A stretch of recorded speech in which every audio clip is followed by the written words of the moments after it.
Hello everyone, welcome to my channel H D Orion. हम पढ़ रहे हैं accountancy for class 12 T S Grewal की टेक्स्ट बुक से, book 3 chapter 5 cash flow statement. और अभी हम पढ़ेंगे cash flow from operating activities. So let us see some questions from the textbook. Question number 18, compute cash flow from operating activities from the following. First point, profit for the year ended 31st March 2020 is rupees 10,000 after providing for depreciation of rupees 2,000. मतलब ये जो profit है this is net profit before tax and extraordinary items. Now second point है current assets and current liabilities of the business for the year ended 31st March 2019 and 20 are as follows. अब यहाँ list of current assets और current liabilities है। ये 31 March 2019 का है, मतलब previous year, और ये 31 मार्च 2020 मतलब current year. Trade receivables rupees 14,000 and rupees 15,000। Provision for doubtful debts rupees 1,000 and rupees 1,200। Trade payables rupees 13,000 and rupees 15,000। Inventories rupees 5,000 and rupees 8,000। Other current assets except cash and cash equivalents rupees 10,000 and rupees 12,000. Expenses payables rupees 1,000 and rupees 1,500. Prepaid expenses rupees 2,000 and rupees 1,000. Accrued income rupees 3,000 and rupees 4,000. And income received in advance rupees 2,000 and rupees 1,000. यहाँ आप देखिए current assets, other current assets दिया हुआ है except cash and cash equivalents, क्योंकि cash flow from operating activities में हम cash and cash equivalents को नहीं शामिल करते हैं। Cash and cash equivalents cash flow statement के सबसे लास्ट पॉइंट में एडजस्ट होते हैं, इसलिए हमें कभी भी करंट एसेट्स में से कैश एंड कैश इक्विवेलेंट्स को cash flow from operating activities calculate करते समय सॉल्यूशन 18, हमें cash flow from operating activities calculate करना है और क्वेश्चन में net profit before tax and extraordinary items rupees 10,000 दिया हुआ है। अब हम इसमें ऐड करेंगे non cash and non operating expenses. इसमें फर्स्ट पॉइंट है डेप्रिसिएशन। डेप्रिसिएशन रुपीज़ 2,000 का है। और सेकेंड पॉइंट है provision for doubtful debts.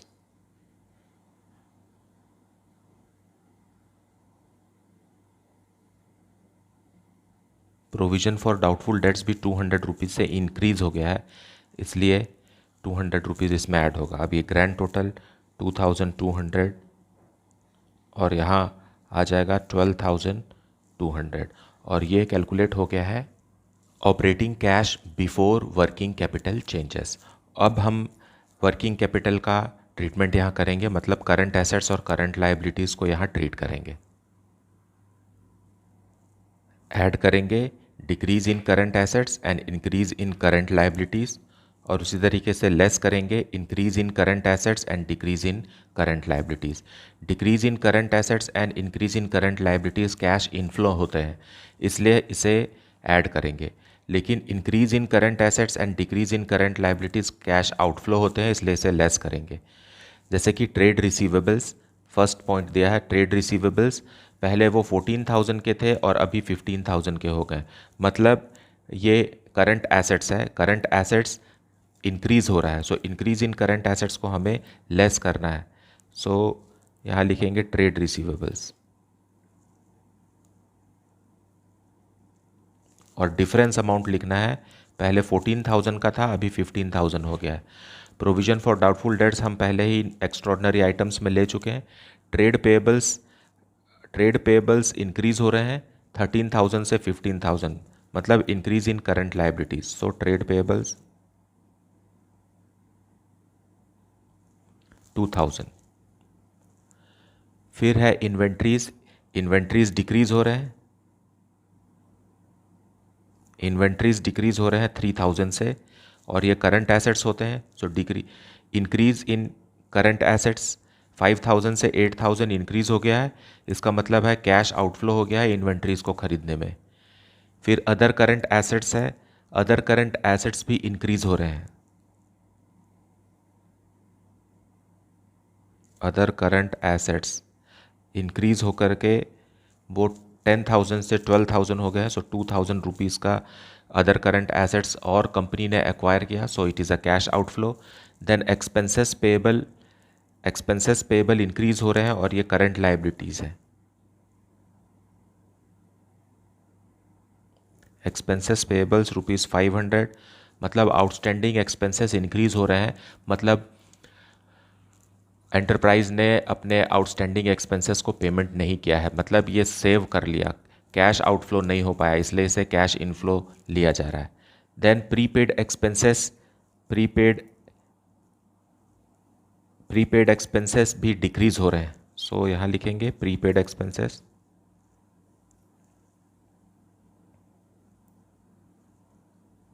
Prepaid expenses decrease हो रहे हैं, पहले 2,000 के थे, अभी 1,000 के, so difference is 1,000। Then accrued income is increasing, accrued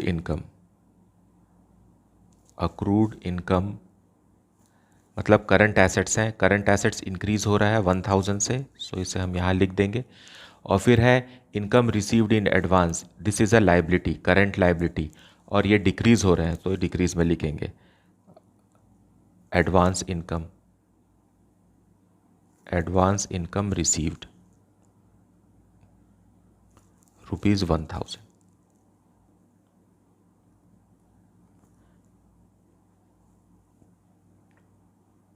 3,500 और यहाँ का ग्रैंड टोटल ये 1,000 है, यहाँ का ग्रैंड टोटल करेंगे ₹8,000। 8,000 को लेस करना है और हमारा आंसर आ गया 7,700, और ये है cash flow from operating activities.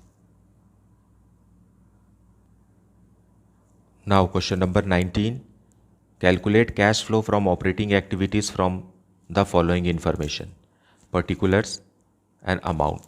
Net profit, difference between closing and opening balance of surplus, that is ₹8 lakh is given. Then final dividend paid in the year 1,10,000.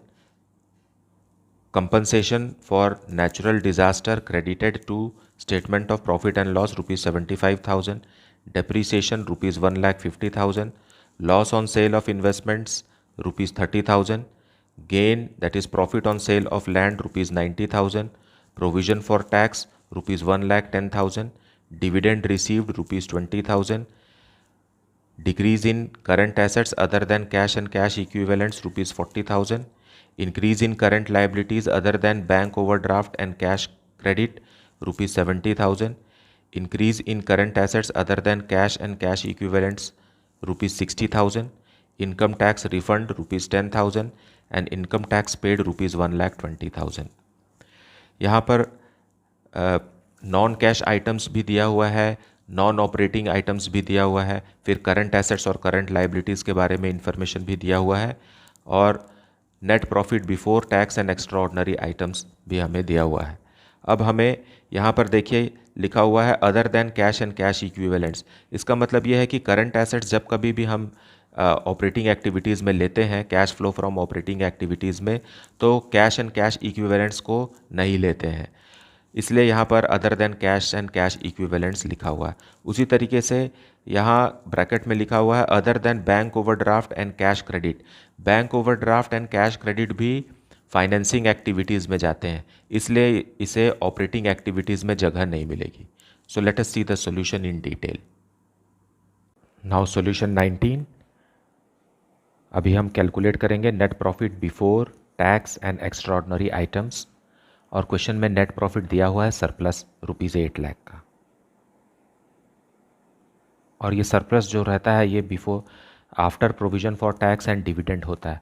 अब हम इसे में ऐड कर देंगे dividend paid during the year to the shareholders, ये final dividend paid है और इसका अमाउंट है ₹1,10,000, और साथ में प्रोविज़न फॉर टैक्स भी, provision for tax made during the year, ये भी 1,10,000 है, ऐड करके 2,20,000 ऐड करेंगे, हो जाएगा 10,20,000। अब इसमें लेस करेंगे refund of tax. Refund of tax है 10,000 रुपीज़ का, और क्वेश्चन में दिया है compensation for natural disaster. Compensation for natural disaster company ने रिसीव किया है, ये 75,000, ये भी लेस करेंगे, मतलब टोटल 85,000 लेस करेंगे। सो आंसर आ जाएगा ₹9,35,000। अब net profit before tax and extraordinary items से शुरू करेंगे cash flow from operating activities. So cash flow from operating activities for question number 19, हमें net profit before tax and extraordinary items calculate कर लिया है, ₹9,35,000। अब हम इसमें ऐड करेंगे non cash items, non cash and non operating expenses. इसमें है डेप्रीशिएशन। डेप्रीशिएशन क्वेश्चन में दिया हुआ है ₹1,50,000 का, और साथ में लॉस भी है, loss on sale of investment, यह है ₹30,000। 1,80,000 ऐड हो गया। अब हम इसमें लेस भी करेंगे non operating expenses, non operating incomes. Non operating incomes में क्वेश्चन में दिया हुआ है gain on sale of land, gain on sale of land 90,000, और डिविडेंड रिसीव्ड ऑन इन्वेस्टमेंट, यह है ₹20,000 का, मतलब 1,10,000 लेस करेंगे। अब इन तीनों को ऐड सब्ट्रैक्ट करेंगे तो आएगा 10,05,000। यह आ गया operating cash before working capital changes. So पहले ऐड करेंगे decrease in current assets and increase in current liabilities. Question में दिया हुआ है decrease in current assets, decrease in current assets. Decrease in current assets inflow of cash है, क्योंकि जब current assets decrease होता है इसका मतलब है कैश जनरेट हो रहा है, और ये क्वेश्चन में दिया हुआ 40,000। उसी तरीके से increase in current liabilities, increase in current liabilities question में दिया हुआ 70,000। इंक्रीज इन करंट लायबिलिटीज़ भी जनरेशन ऑफ कैश है फ्रॉम ऑपरेटिंग एक्टिविटीज़, इसलिए इसे ऐड करेंगे। अब लेस करना है हमें increase in current assets and decrease in current liabilities. So increase in current assets मतलब करंट एसेट्स इंक्रीज हो गया तो it is an outflow of cash, यह है 10,000 रुपीज़ का। और उसी तरीके से डिक्रीज इन करंट लायबिलिटीज़ मतलब करंट लायबिलिटीज़ को पेमेंट हो गया इसलिए वो डिक्रीज हो गए, so that is considered as cash outflow. अब हम इसे आउटर कॉलम में लिखेंगे, ये हो गया 1,10,000 ऐड हो रहा है और यहाँ 70,000 लेस हो रहा है। अब जो अमाउंट आएगा 10,45,000, और इसे हम कह रहे हैं कैश जनरेटेड फ्रॉम ऑपरेशंस। अब हम इसमें लेस करेंगे income tax paid net of refund, यह है ₹1,10,000। नेट ऑफ रिफंड का मतलब है कि 1,20,000 income tax paid less 10,000 refund, तो एक्चुअल पेमेंट कितने का हुआ ₹1,10,000 का। अब ये अमाउंट आ गया ₹9,35,000, और इसे हम कहेंगे cash flow from operating activities before extra ordinary items. अब इसमें हम ऐड कर देंगे extra ordinary item,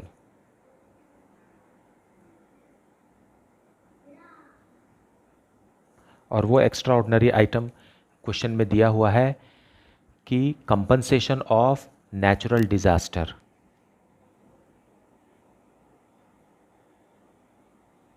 compensation of natural disaster, ये है ₹75,000 का। ये ऐड होने के बाद जो फाइनल अमाउंट आएगा ये है 10,10,000। अब ये कैलकुलेट हो गया cash flow from operating activities. So this is the solution. Now question number 20, following information is related to Star Limited. Statement of profit and loss for the year ended 31st March 2020 is given here. Now यहाँ statement पूरा दिया हुआ है और last में अगर हम देखें तो प्रॉफिट आफ्टर टैक्स है और उसके ऊपर देखें तो प्रॉफिट बिफोर टैक्स है, और इस एक्सपेंसेस के डिटेल्स में अगर हम देखें तो डेप्रीशिएशन एंड अमोर्टाइजेशन भी है जो कि non cash and non operating expenses है। सो जब हम cash from operating activities calculate करते हैं तो सबसे पहले हमें चाहिए रहता है profit before tax and extraordinary items. So हम प्रॉफिट आफ्टर टैक्स को ना लेते हुए हम प्रॉफिट बिफोर टैक्स को लेंगे। तो स्टार्ट यहाँ से करेंगे, हम cash flow from operating activities यहाँ से शुरू करेंगे। हम यहाँ से भी शुरू कर सकते हैं लेकिन इसके लिए हमें नोट्स बनाना पड़ेगा और उसमें फिर प्रोविज़न फॉर टैक्स को ऐड करके ये वाले फिगर पर पहुँचना पड़ेगा। तो आप चाहें तो वैसा भी कर सकते हैं, लेकिन हम क्या करेंगे, profit before tax and extraordinary items ₹2,44,000 से शुरू करेंगे और इसमें फिर non cash and non operating expenses add करने के लिए यहाँ डेप्रीशिएशन दिया हुआ है, ये ऐड करेंगे। और यहाँ पर देखिए change in inventories in stock दिया हुआ है। ये इन्वेंट्रीज जो है वो करंट एसेट्स होता है, तो जब वर्किंग कैपिटल का ट्रीटमेंट करेंगे तो ये डिक्रीज़ इन इन्वेंट्रीज को भी हमें कंसिडर करना है। और यहाँ अदर इनकम है, हम देखते हैं कि अदर इनकम में क्या डिटेल्स दिया हुआ है और अदर एक्सपेंसेस में भी क्या डिटेल्स है, यहाँ नोट्स टू अकाउंट्स में हम देखते हैं। सो क्वेश्चन में जब देखते हैं नीचे तो अदर इनकम में दिया है डिविडेंड रिसीव्ड एंड गेन और profit on sale of plant, ये इसको भी हम माइनस कर देंगे, ये दोनों को माइनस करना है। एंड देखिए यहाँ दिया हुआ है change in inventories, so decrease in current assets है, यहाँ चेंज इन इन्वेंट्री में इंक्रीज इन करंट एसेट्स है, इसलिए इंक्रीज इन करंट एसेट्स जो है वो माइनस में जाता है। Increase in current assets is outflow of cash, क्योंकि पहले इन्वेंट्रीज कम था अभी ज़्यादा हो गया, मतलब खरीद लिया गया है इसलिए कैश आउटफ्लो है। और अदर एक्सपेंसेस में हमें loss on sale of assets को भी वापस ऐड करना है, ये नॉन ऑपरेटिंग एक्सपेंसेस है। और ये ऑफिस एक्सपेंसेस और सेलिंग एक्सपेंसेस ऑपरेटिंग एक्सपेंसेस है, इसे कुछ नहीं करेंगे। सो इस तरीके से हमको इसका ट्रीटमेंट करना है। अब हम देखते हैं कि करंट एसेट्स और करंट लाइबिलिटीज़ क्या है।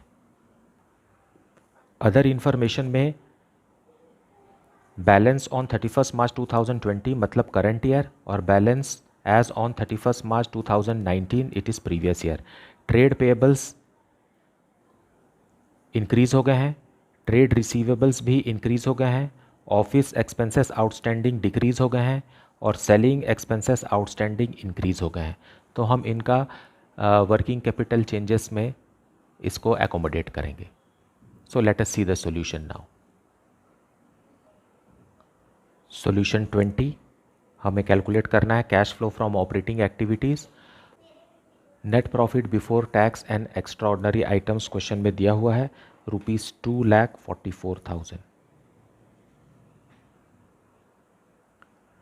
अब इसमें हम ऐड बैक करेंगे non cash and non operating expenses. उसमें फर्स्ट है depreciation and amortisation. Depreciation and amortisation जो कि statement of profit and loss में दिया हुआ है और ये है ₹1,85,000। उसी तरीके से आप नोट्स टू अकाउंट में देखेंगे तो वहाँ अदर एक्सपेंसेस में loss on sale of asset है। So loss on sale of assets, ये भी एक नॉन ऑपरेटिंग एक्सपेंसेस है 36,000 का, इसे हम ऐड कर देंगे।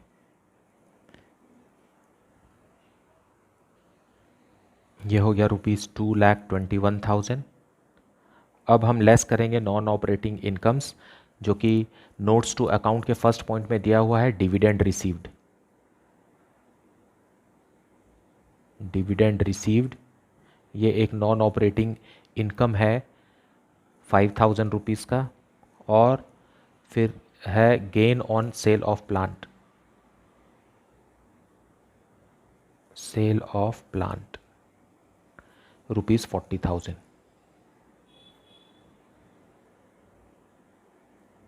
क्योंकि ये नॉन ऑपरेटिंग इनकम्स हैं इसलिए इसे लेस कर देंगे और इसे इन्वेस्टिंग एक्टिविटीज़ में जगह देंगे। ये इन्वेस्टिंग एक्टिविटीज़ में जाएगा और डिविडेंड रिसीव्ड भी वहीं जाएगा। यह आ गया operating profit before working capital changes और यह अमाउंट है ₹4,20,000। अब हम वर्किंग कैपिटल का ट्रीटमेंट करेंगे। ऐड करेंगे decrease in current assets and increase in current liabilities. इसमें है trade payables. Trade payables increase हो रहे हैं ₹28,000 से। और उसी तरीके से outstanding selling expenses, outstanding selling expenses भी एक लायबिलिटी है, करंट लायबिलिटी, और ये भी इंक्रीज हो रहा है ₹3,000 से। सो इन दोनों को हम ऐड बैक कर देंगे 31,000। It is generation of cash. और ट्रेड रिसीवेबल्स जो हैं,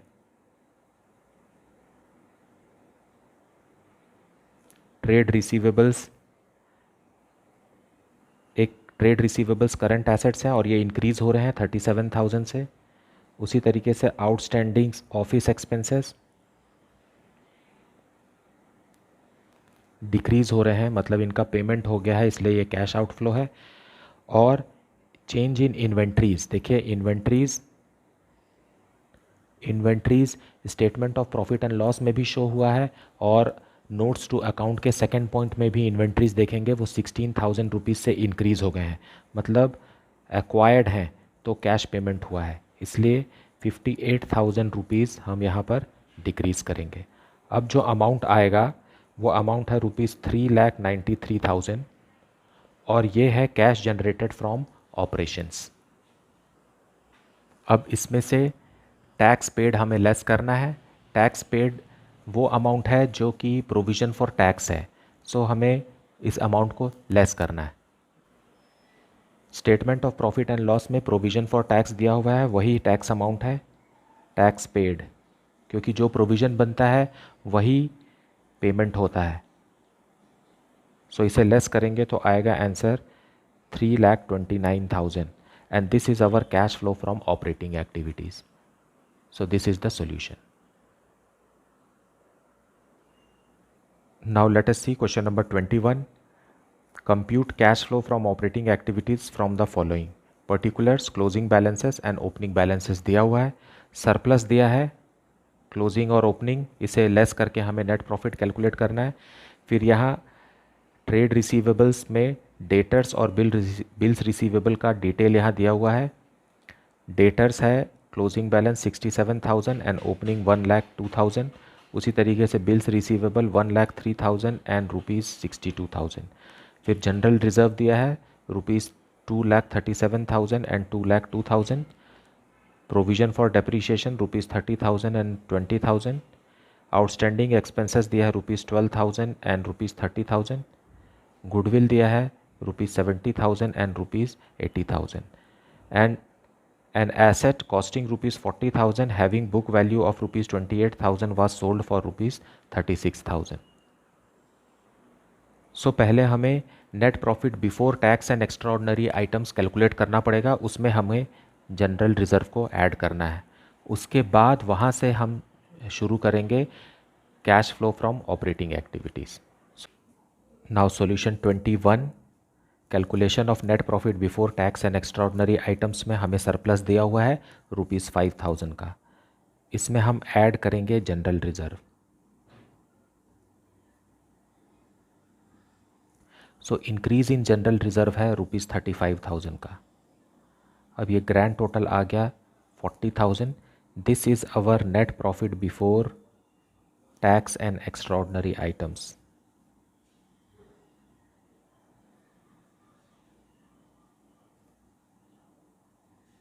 अब हम कैलकुलेट करेंगे cash flow from operating activities. So net profit before tax and extraordinary items हमें पता है ₹40,000 जो अभी हमने कैलकुलेट किया है। अब इसमें हम ऐड करेंगे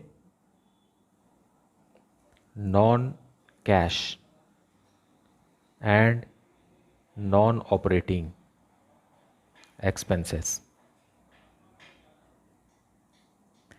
और इसमें है डेप्रीशिएशन फर्स्ट। सो डेप्रीसिएशन में थोड़ा डिटेल है। डेप्रीशिएशन का जो बैलेंस दिया हुआ है क्वेश्चन में उसे हम देखेंगे तो साल के शुरू में वो 20,000 था, लेकिन क्लोजिंग में वो कितना है 30,000 है। सो 30,000 माइनस 20,000 करते हैं तो आता है 10,000 रुपीज़। लेकिन एक्स्ट्रा इन्फॉर्मेशन में आप देखिए वहाँ लिखा हुआ है assets costing ₹40,000 having book value of ₹28,000। So assets costing ₹40,000 जिसका बुक वैल्यू 28,000 हो गया है। मतलब शुरू में वो 40,000 का था और अभी उसका बुक वैल्यू 28,000 हो गया है। मतलब उसमें डेप्रीशिएशन अब तक कितना लग चुका, 12,000 लग चुका। इसे भी हम ऐड कर लेंगे क्योंकि ये एसेट अब बिक गया है। So as a result total depreciation हो जाएगा ₹22,000 का। इसका हम लेजर बना करके भी इसे समझ सकते हैं, वो आगे के क्वेश्चंस में है तो वो वहाँ पर हम एसेट्स का लेजर बनाना भी सीखेंगे प्रोविज़न फॉर डेप्रीशिएशन के साथ। और नेक्स्ट चीज़ जो इसमें है वो है गुडविल अमोर्टाइजेशन। गुडविल अमोर्टाइज्ड है ₹10,000 का। ये दोनों हम ऐड कर देंगे 32,000 और इसमें लेस करेंगे नॉन ऑपरेटिंग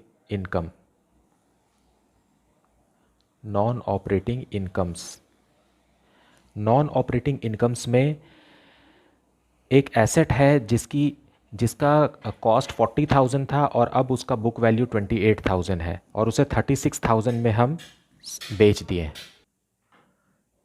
सो ₹36,000 में हमने बेच दिया, लेकिन इसका बुक वैल्यू था 28,000। ये बुक वैल्यू है। सो गेन हो गया, gain on sale of assets ₹8,000। ये हम लेस कर देंगे। अब इन तीनों का ग्रैंड टोटल आ जाएगा ₹64,000 और ये है operating profit before working capital changes. अब हम वर्किंग कैपिटल मतलब करंट एसेट्स और करंट लायबिलिटीज़ का एडजस्टमेंट करेंगे। ऐड करेंगे decrease in current assets and increase in current liabilities में डेटर्स जो है वो करंट एसेट्स हैं और करंट एसेट्स डिक्रीज़ हो रहा है 35,000 से, इसलिए इसे ऐड कर देंगे, that is inflow of cash. और लेस करेंगे increase in current assets and decrease in current liabilities में है, पहला है bills receivables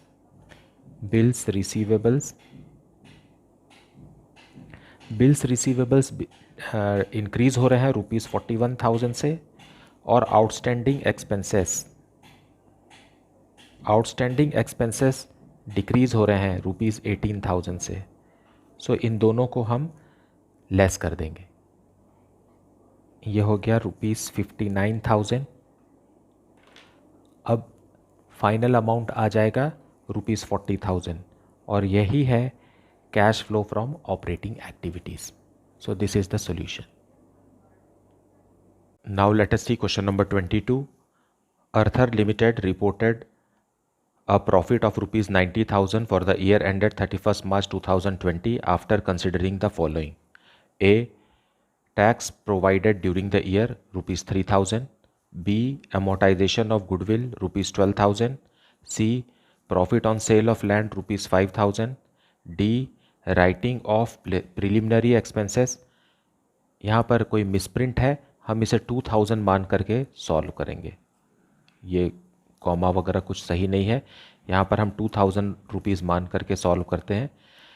point E, machinery costing ₹40,000, accumulated depreciation thereon being ₹18,000 was sold during the year at a loss of ₹17,000. सो इसके लिए हमें machinery account बनाना पड़ेगा जिससे हमें डेप्रीशिएशन पता चलेगा। और ओके, फिर एक्स्ट्रा इन्फॉर्मेशन में यहाँ नीचे दिया हुआ है extract of its balance sheet in the beginning and at the end of the year is given below। particulars ये beginning है 1 अप्रैल 2019 और ये 31 मार्च 2020 ये क्लोजिंग डेट का है।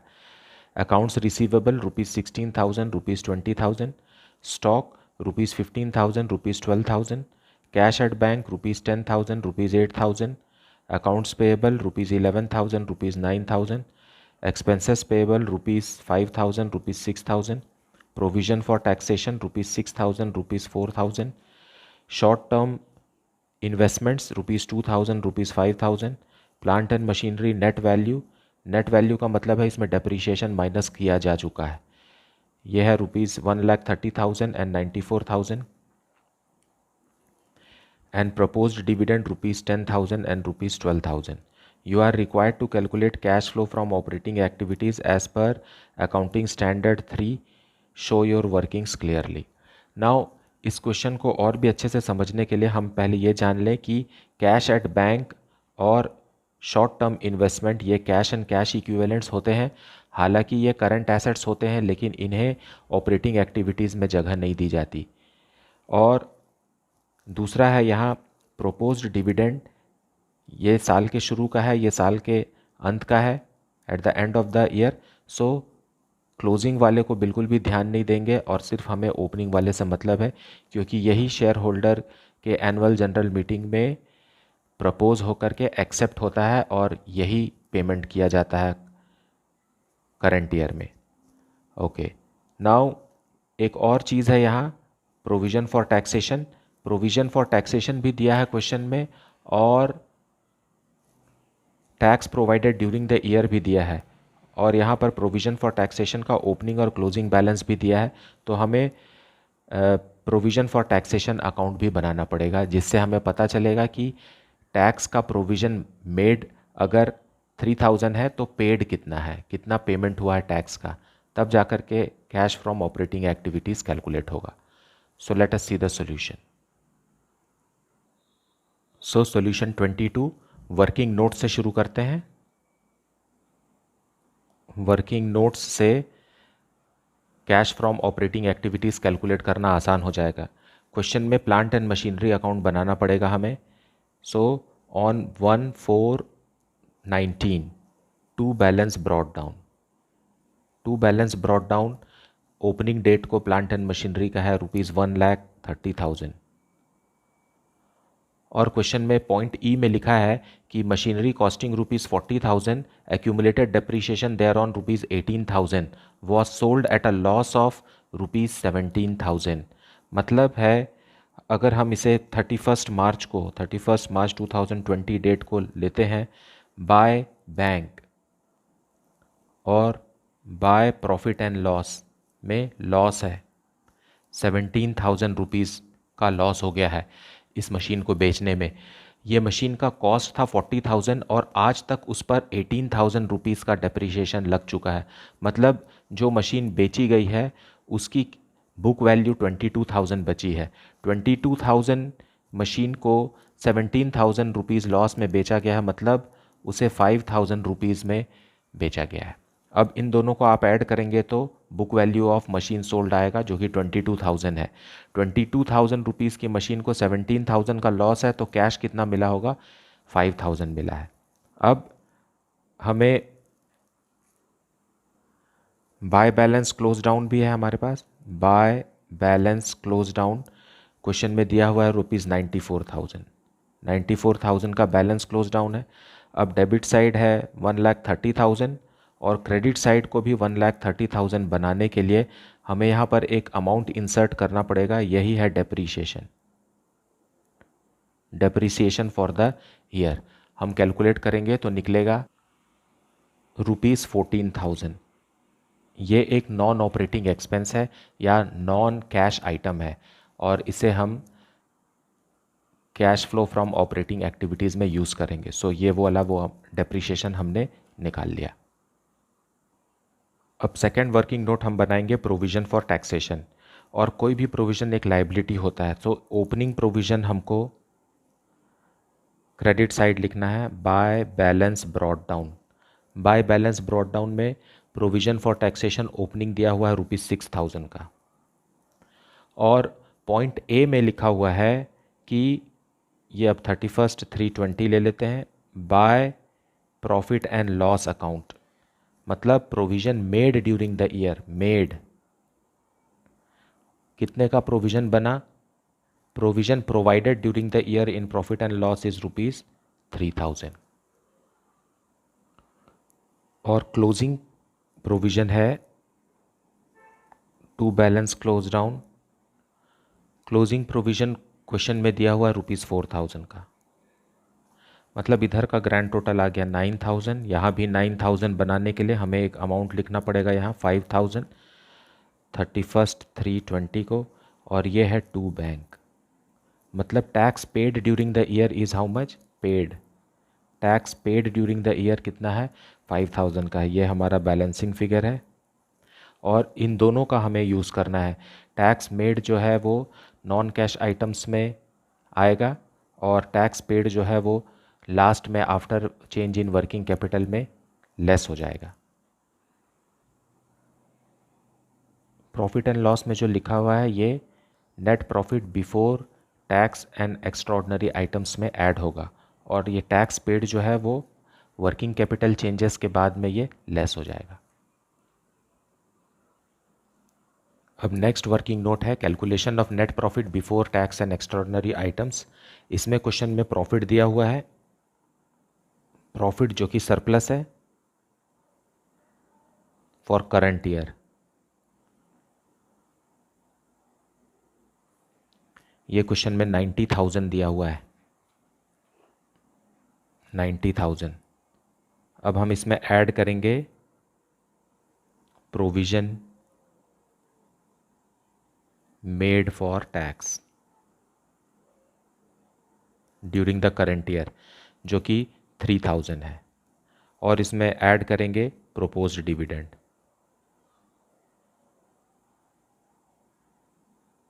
प्रोपोज्ड डिविडेंड ओपनिंग ऐड करेंगे जो कि 10,000 रुपीज़ है, क्योंकि जो ओपनिंग है वही अप्रूव होगा एनुअल जनरल मीटिंग में और पे होगा। सो 13,000 रुपीज़ इसमें ऐड कर देंगे। और जो क्लोजिंग प्रोपोज डिविडेंड होता है वो नेक्स्ट ईयर के लिए होता है। सो नेक्स्ट ईयर वो पेमेंट होगा, नेक्स्ट ईयर उसका अप्रूवल होगा शेयर होल्डर्स मीटिंग में, और नेक्स्ट ईयर पेमेंट होगा। अभी ये एक कॉन्टिजेंट लाइबिलिटी है, इसलिए उसको इस साल के प्रॉफिट एंड लॉस अकाउंट में कोई इंपॉर्टेंस नहीं है। सो ये हो गया 103 net profit before tax and extraordinary items.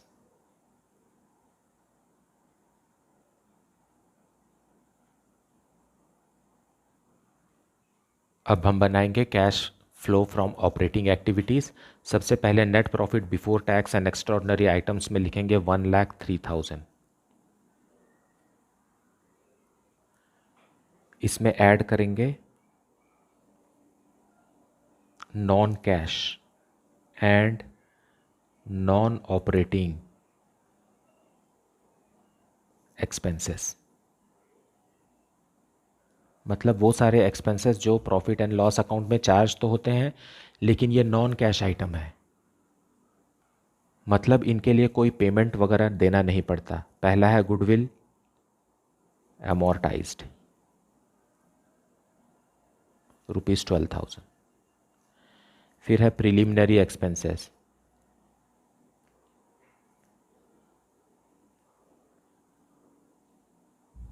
इसका अमाउंट डाउटफुल है, हमने 2,000 रुपीज़ ले लिया है। फिर loss on sale of machine ₹17,000 and depreciation,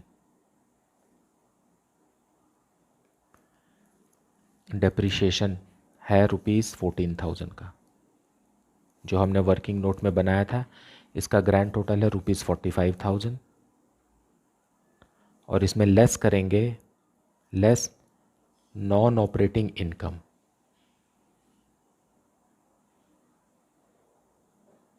non operating income में है profit on sale of land,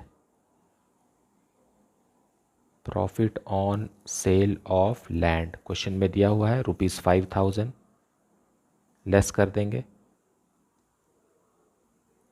यह आ जाएगा ₹1,43,000 और इसे कहते हैं operating profit before working capital changes. अब हम वर्किंग कैपिटल चेंजेस करेंगे जिसमें करंट एसेट्स और करंट लायबिलिटीज़ को लिखना है। सबसे पहले ऐड करेंगे decrease in current assets and increase in current liabilities में है स्टॉक। स्टॉक जो है वो डिक्रीज हो गया है, पहले 15,000 का था, अभी 12,000 का हो गया है, मतलब 3,000 रुपीज़ कन्वर्ट हो गया कैश में।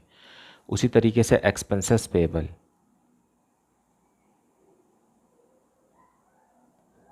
ये करंट लायबिलिटीज़ है और ये इंक्रीज़ हो रहा है एक्सपेंसेस पेएबल 5,000 से 6,000, मतलब 1,000, मतलब ये भी कैश इनफ्लो है। 4,000 रुपीज़ का टोटल है। नाउ अब increase in current assets and decrease in current liabilities में देखते हैं अकाउंट्स रिसीवेबल।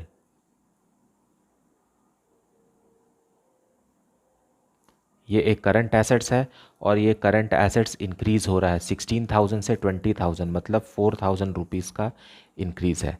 और अकाउंट्स पेएबल भी है, अकाउंट्स पेएबल ये डिक्रीज़ हो रहा है, अकाउंट्स पेएबल ₹11,000 से 9,000 हो गया, मतलब 2,000 रुपीज़ डिक्रीज़ हो गया, मतलब टोटल 6,000 रुपीज़ हमें लेस करना है। अमाउंट आ गया ₹1,41,000। ये हो गया कैश जनरेटेड फ्रॉम ऑपरेशंस। अब इसमें हम लेस कर देंगे टैक्स पेड। टैक्स पेड हमने वर्किंग नोट में निकाला था ₹5,000 का, टैक्स पेड लेस कर दिए। अब आ गया ₹1,36,000 जो कि cash flow from operating activities है। This is the solution. और मुझे उम्मीद है कि आपको इस चैप्टर का कॉन्सेप्ट बहुत अच्छे से समझ में आ रहा होगा।